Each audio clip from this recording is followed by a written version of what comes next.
not doing so hot. Fluterfly's kind of attending to him. You cast a wall of fire. You guys are you two leading these two alone? I don't know. No, I'm gonna go over near them so that because I can protect them. Yeah.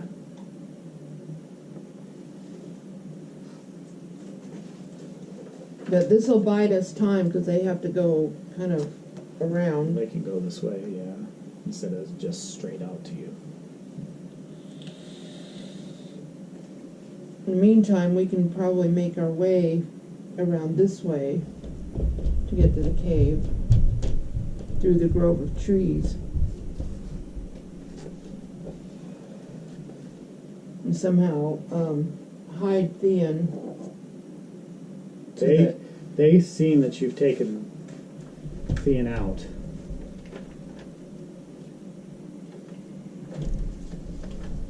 You said these guys are like soldiers. What would you say the distance is between like here and over there? 40, 50 feet. It's not big. Oh, from here to the cave? No, from here to where they are.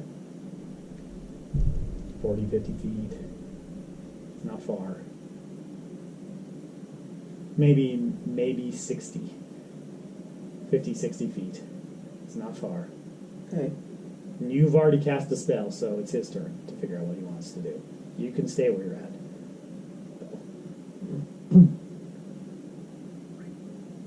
I don't see what this is.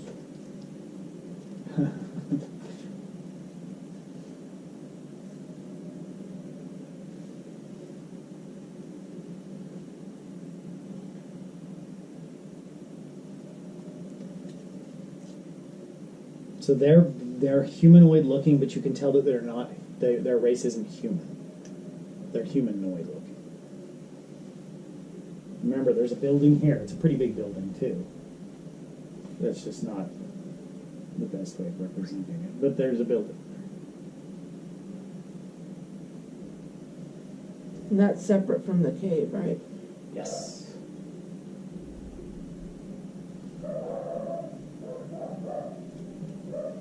Huh? You know, we're gonna have to fight, and I kind of really want that scroll.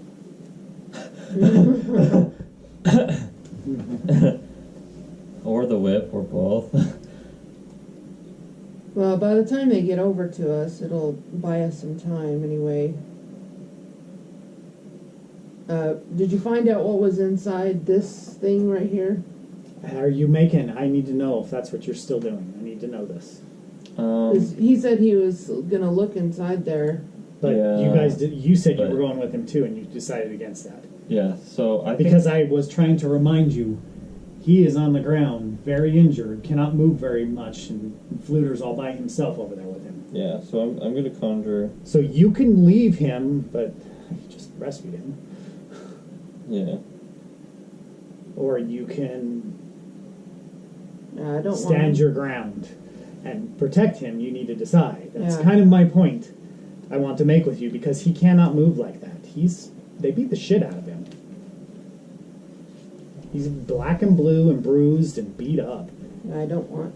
I don't want to lose him. Yeah, you finally got to him. This is your chance. Yeah, I definitely want to win with numbers. I'm going to conjure animals, and I'm just going to... I don't know, draw one or two like this. I have one really big guy. Or like one much better. I don't think I've done one. I think I usually do 2 or 4 last time. I did 2. Yeah, I want to get like a big creature, like a... I don't know, like a... I guess like a bear or something. Freaking T-Rex. That would be cool. That would be pretty cool. Have him chomp them all to death. Yeah. Okay. It has to be a space spirits that take form of beasts and appear in high enough to play spaces that you can see within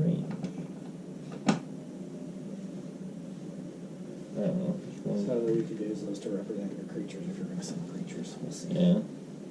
Well.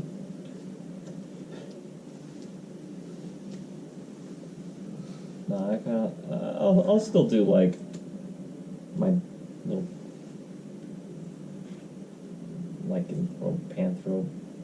panther type creatures. I like having the two actually. It makes it for more diverting from us being attacked. Having two decent sized animals. So I'm gonna try to conjure.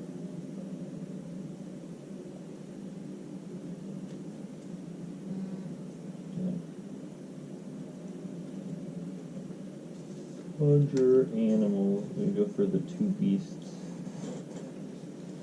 And conjure two beasts. Mhm. So you guys are staying there. Mhm. Yeah, we'll stay there. I definitely want to check it out, but not right now. Okay.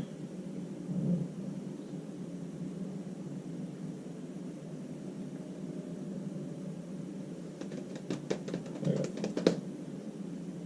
Aren't you so happy you found Thean finally? And supposedly leads him somewhere close.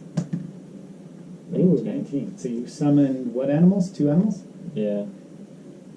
Okay. Okay. Now it's their turn. Fluter spends the time trying to attend to Thean, trying to help him. So, the guy with the boomerang, the glaive, you see him hold the glaive up to his face, or hold the glaive up. He mutters something in a foreign language that's hard to make out. And you see the glaive start to glow. And you kind of see what looks like little pieces of rock start to hover around the glaive as the glaive glows. And then he takes the glaive back and he throws it your direction. I need you to roll a d20 and I need you to roll a d20. Yeah. 10. Okay? 9. Or no, that's a 6. Okay.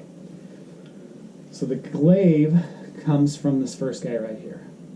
He throws the glaive kind of this direction between these two, because this is the horses are right here, so he can throw it right above the horses, because the cage is back here, right? Yeah. So he throws it this direction, and as the glaive goes your direction, it starts to spray pebbles like rocks everywhere. They start to fly out from the glaive, and they start to hit things, and they bounce off of it. And you see them. They start to hit the boxes, and the boxes start to shatter and break in the boxes that are here. And you see a couple of the stones are a different colored stone. They glow like with a red aura. And a couple of the stones hit the horses. And as it hits the horses, the horses turn to stone. And you guys see the red stones come flying by you. And one of the red stones hits this guy, your first spirit animal, and he turns solid as a rock. Damn. Duck. A couple of the stones end up hitting you, Brayden. They're not the colored ones, and you take 3 points of damage. You can't duck fast enough because they're flying. The stones are flying everywhere, and you barely avoid getting hit by a few of them. But they spray everywhere, and the glaive flies up and then spins back into the air and then comes flying back to him, and he captures the glaive, and then the aura fades from the glaive. That glaive is dangerous. He touches you, it could turn you to stone. And he wants it. I want it. You got to know what he mutters, though. You've got to learn that. And you've got to be careful because he's got the glaive. Okay. The next guy with the whip takes the whip and he whips it towards the ground, and it hits the ground here, and you notice the ground starts to turn into a quicksand, and you see the back end of this thing start to sink into the quicksand, and as it starts to sink in, he pulls the whip back and whips it again, and the ground turns into almost a concrete, and this is tilted, half of it into the ground and into the it's cemented now, and it's sticking up like this. And before he does the whip, he mutters, and the turns to quicksand, and it starts to, and then after a few seconds, it solidifies as it sinks in and is sticking to the ground, and you can see it sucked this one down, and some of the horses are kind of leaning. These are cool weapons, dude. They're pretty cool. and they're basically trying to display their powers to you, not to fuck with them. And the guy with the sword, what was that? I don't want to fuck with them. I want The that guy with the weapon. sword steps out in front of both of them, and you can see he's like a bigger dude that's in charge, and he pulls the sword up, and he mutters some words, and you hear Thean and Fluterflan look at each other and say no, and they tell both of you, don't look at the sword. Okay, I'm gonna look All They right. yell it as he's muttering the words, because he's recognized what the words are, and you see a bright light shine from and it brightens up the area, and you can feel like a warmth bathe over you, and like almost a wind of warmth push past you, and then it fades, and you turn and you look back, and these both are. This one's already stone. This one turns to stone, and the horses here turn to stone, and both horses here have turned to stone. They looked at the sword. Mm. Damn.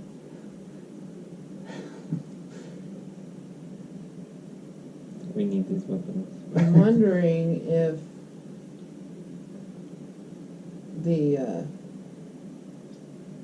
hilt I've got has got, needs some kind of Maybe it's kind of like that. magic words or something to activate them. You could feel the warmth there. It's like almost like a big wave of warm air goes past you and then fades. Wait. Isn't the green one warmth? Didn't it give you that? It was the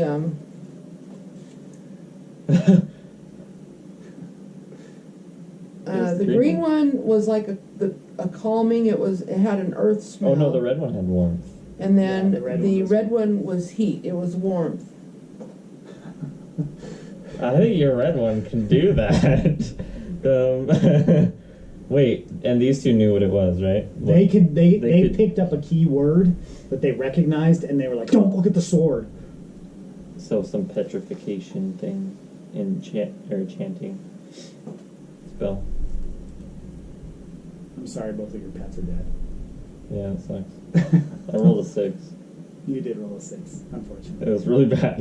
It was a bad roll. Not a terrible roll, but it wasn't a good roll. Pretty bad roll. This is going to be a fun fight. Are you in for this one? This is going to take lots of strategic. It is going to thinking. have strategy. You might have to hide. Okay, I'm going to silence. Silence, okay. I'm going to silence one of these guys. So they can't speak the code word? Okay, we can see if we can. You got to tell me which one. So we'll say The this, most dangerous one for sure. this one is the sword. That's fucking dangerous because you can't look. That is the whip, which creates the quicksand when he whips it. And then it solidifies. So this is still leaning up in the air. And this is leaning down in the air. And then this has got the glaive that spins around and sprays rock pebbles that could potentially hit you and turn you to stone. It's all pretty dangerous. You need Probably to the decide. guy with the sword. I think the guy with the sword, because then we can't You can't face see. the direction. Yeah, we can't. Yeah, probably the guy with the sword, because So he has a higher probability. I'm of going turning to us I'm going to cast silence on the guy with the sword. Okay, read me silence. Thought I pulled it out. I can just- Or I can cast sleep on him. You can try. No sound can be created within or pass through a 20-foot radius sphere. centered on a point you choose within range. Any creature or object entirely inside the sphere is immune to thunder damage, and creatures are deafened while entirely inside it.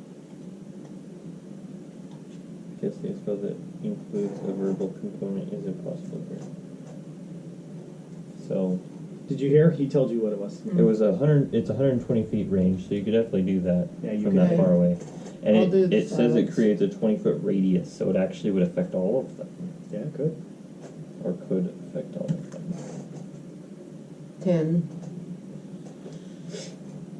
Halfway between. It's Okay. not a 1. That's not a 1 or a 2, or a 6. Okay, and you're casting it here. Obviously, right in the middle of them. Okay. So you go to cast the spell, and you see one of them looks around and goes, like he's having a hard time, and it happens to be the guy with the whip. But the other two start muttering something amongst each other. So you got one of them for we'll see. Yeah. Okay. Now then, whose turn is it? It is Braden's turn. Mhm.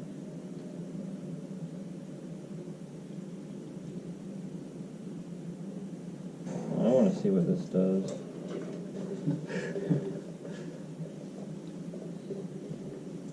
So if I can do something.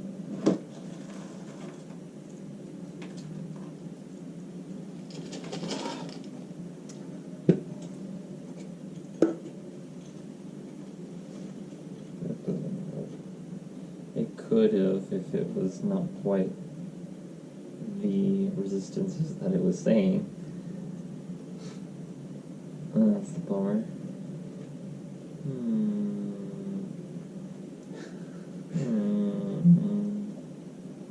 Are you planning your next move?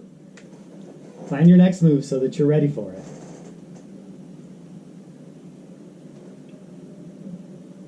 I was hoping I had something that was like